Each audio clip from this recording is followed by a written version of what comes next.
Paz do Senhor, meus irmãos, em nome de Jesus, temos aqui um estudo poderoso que eu vou chamar de linha de tempo para a vida, ou para a salvação, ou linha de tempo para a eternidade, como os irmãos queiram. Um pequeno espaço nessa linha de tempo que nos mostra o caminho que vai nos levar à eternidade em nome de Jesus. É muito importante conhecer isso aqui, amém? Para a honra e glória do nome do Senhor, nós estamos aqui inaugurando, para melhorar os nossos vídeos, um microfone. O Senhor nos abençoou aqui com o microfone, está aqui na lapela, e o som vai ficar melhor, para que os irmãos possam pegar umas palavras com mais entendimento, com mais facilidade para escutar em nome de Jesus, amém? Então nós vamos começar o nosso estudo no livro de João 1, também o versículo 1, que diz assim: no princípio era o verbo estava com Deus, e o verbo era Deus. O verbo, a palavra Senhor Jesus, ele estava com Deus no princípio, amém? Aqui está colocando toda a eternidade do Senhor. Ele estava no princípio com Deus. Todas as coisas foram feitas por ele e sem ele nada do que foi feito se fez. Então, para os irmãos entenderem, nós falamos isso aqui num vídeo aí passado, nele foram criadas todas as coisas. Ele é criador, junto com o Pai, junto com o Espírito Santo. Amém? Então diz assim o versículo 4, nele estava a vida e a vida era a luz dos homens. Então o Senhor,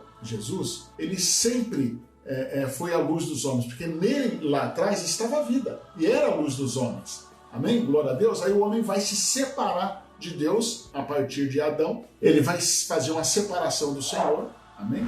E o Senhor vai vir depois buscar como luz que ilumina esse mundo que está em trevas. Isso nós vimos no estudo lá de Gênesis. Ele vai vir buscar o povo dele de volta. Então diz o 4 assim, ó. Nele estava a vida, e a vida era a luz dos homens. A luz resplandece nas trevas, e as trevas não compreenderam. Então a luz volta ao mundo. Ela vem buscar aqueles que são da luz, aqueles que querem a luz. Ele vem atrás disso, do homem que pecou, que errou, que entrou na escuridão, que foi para o mundo das trevas. E aqui nós estamos falando profeticamente, porque embora os nossos dias são claros, este mundo vive nas trevas. É um mundo caído. Amém? Em nome de Jesus? Entendido aí? Aqui no versículo 11, o Senhor diz assim, ó, João diz, né? Veio para o que era seu e os seus não receberam. Amém? Glória a Deus. Está entendido aqui? Aqueles que eram dele não receberam ele, não quiseram saber dele. Amém? E o 12 diz assim, mas todos quantos o receberam, deu-lhes o poder de serem feitos filhos de Deus, aos que creram em seu nome. É que é bom fazer um esclarecimento, porque a cruz do Senhor, ela vai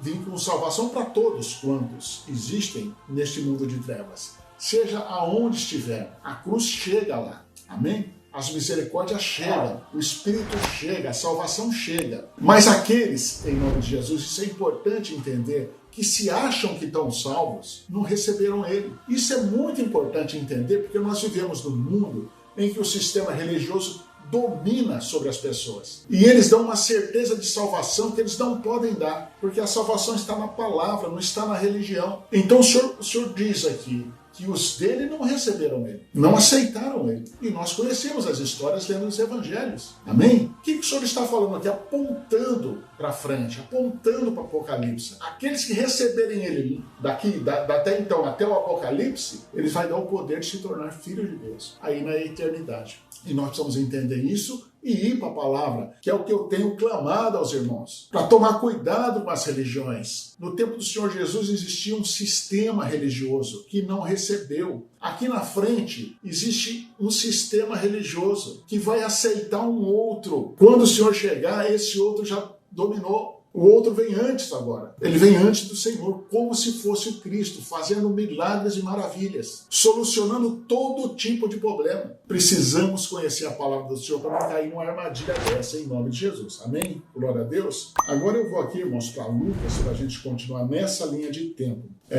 A linha de tempo era o Senhor chegar. Amém? Chegar para que o povo aceitasse ele. Chegou o Senhor, então diz aqui no Lucas 9, o versículo 18. Aconteceu que, estando ele só orando, estavam com ele os discípulos, e perguntou-lhes dizendo, quem diz a multidão que eu sou? O Senhor pergunta para os discípulos deles, quem o povo acha que sou eu? Respondeu eles disseram, João o Batista, outros Elias e outros que um dos antigos profetas ressuscitou. Disse-lhes E disse-lhes: e vós, quem dizeis que eu sou? Essa pergunta pode ser dita para nós. Quem nós achamos que de fato o Senhor é? Muitos vão responder: não, ele é o Jesus, o Filho de Deus. Mas no nosso coração, intimamente, como o Senhor nos cobra, nós acreditamos nisso de verdade? Nessa dependência que nós temos que ter dele, de tudo que vai acontecer, preparado pela palavra do Senhor? Precisamos tomar cuidado com a palavra da boca para fora. Respondendo, Pedro disse: o Cristo de Deus, e admoestando-os, mandou que a ninguém proferisse isso. Agora no versículo 22 ele vai dizer assim, ó, aqui está mais um passo da linha do tempo para a salvação. É necessário que o Filho do Homem padeça muitas coisas e seja rejeitado pelos anciãos. Então havia um sofrimento, por quê? Isso é importante entender, porque o sofrimento faz parte desse mundo. Sem o sofrimento, não é possível a gente entender o Senhor. Não é possível, o Senhor não nos aceita numa vida extremamente boa, como as religiões pregam hoje, financeiramente, doando, enriquecendo a igreja para que a gente possa ir para a eternidade e lá construir uma mansão. Não é dessa forma, não funciona. Isso não é verdade, não é assim. O Senhor está dizendo que é necessário que o Filho do Homem padeça muitas coisas. Nós somos Filho do Homem. E seja rejeitado pelos anciões, seja rejeitado pelo mundo, pelo sistema religioso. Eu não estou falando da sã doutrina não, viu? Eu estou falando pelo sistema religioso. E pelos principais sacerdotes e dos escribas, e seja morto, e ressuscite ao terceiro dia. Glória a Deus, em nome de Jesus. Isso aqui é de difícil compreensão, mas eu vou explicar para os irmãos como isso nos liga a nós direto. Amém? Quando nós entrarmos em Apocalipse, faltando 3 dias e meio, segundo as 70 semanas de Daniel, começa a morte dos santos, que vai ressuscitar no fim de Apocalipse. 3 dias e meio depois da data em que o anticristo assume, começa esse processo de morte dos filhos de Deus, para ressuscitar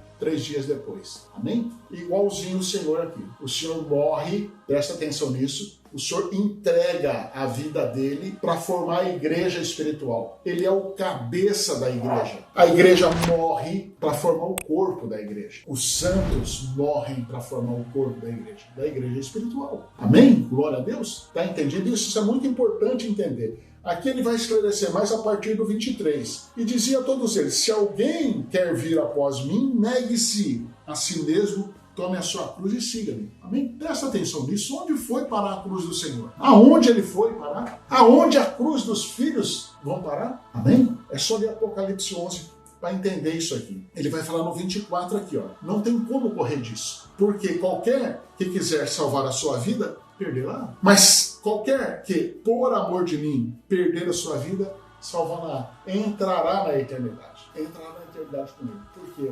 Aqui, irmãos, em nome de Jesus, a igreja vai entregar a vida pelo Senhor Jesus. Essa igreja vai entregar a vida pelo Senhor Jesus. Isso aqui está falado na igreja de Esmina. Nós vamos lá para a igreja de Esmina. Aí tem a igreja de Filadélfia, que é aquela que foge para o deserto. Ela passa aqui os 3 anos e meio final de Apocalipse, mas protegida no deserto pelo Senhor. Os males não atingem ela, mas essa igreja morre. Está aqui em Apocalipse 2, abre lá, em nome de Jesus. Apocalipse 2, o versículo 8, ó, diz assim: ao anjo da igreja de Esmina escreve: isso diz o primeiro e o último, o que foi morto e reviveu. Isso aqui é o Senhor Jesus falando. Conheço as tuas obras, tribulação e pobreza. Essa pobreza é espiritual. Por que uma pobreza espiritual? O pobre espiritual é aquele que busca o entendimento, mesmo que ele já tenha algum. Amém? Conheça o Senhor e prossiga em conhecer o Senhor, como dizem Oséias. O rico é aquele que não se interessa com o sistema religioso. Ele já sabe em tudo. Ele já sabe como é que salva. Ele diz que o povo é salvo, que o pastor vai entregar as ovelhas para o Senhor. E coloca todo mundo sentado num banco, com ar-condicionado, dizendo que está todo mundo salvo. E as pessoas não se mexem para buscar salvação, para buscar entendimento da palavra, para se aproximar com o coração do Senhor. Esse é um grave erro, perigosíssimo, que nós precisamos tomar cuidado. É só olhar para o tempo da igreja do Senhor. Eles eram salvos. Amém? Leia lá Atos, o livro de Atos, Romanos 11. Os irmãos vão ver o que aconteceu com essa igreja dos tempos do Senhor, que era um sistema religioso igual está sendo implantado agora aqui na nossa frente. Amém?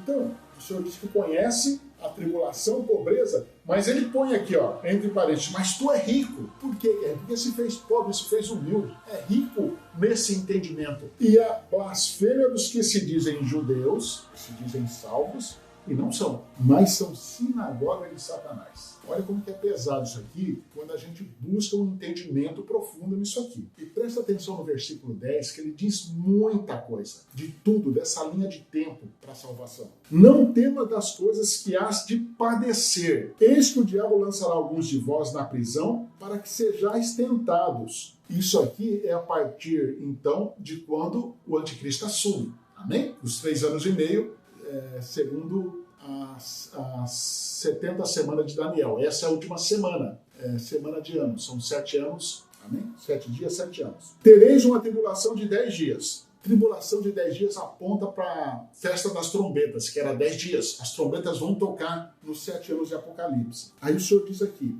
para encerrar o versículo, ser fiel até a morte, dar-te-ei a coroa da vida.